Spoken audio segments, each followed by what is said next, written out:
Szia! Február 14-e van, 2024.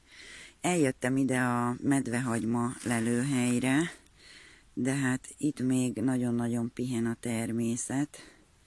Még semmi nyoma a medvehagymának, viszont nézd, már ibolyát azt lehet találni. És medvehagymának még nyoma sincs.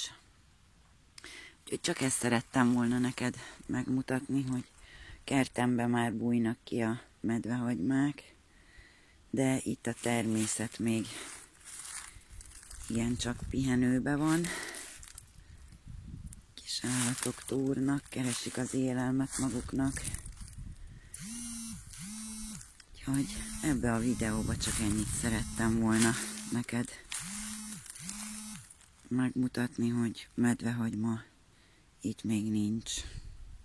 Minden jót kívánok neked, jó egészséget!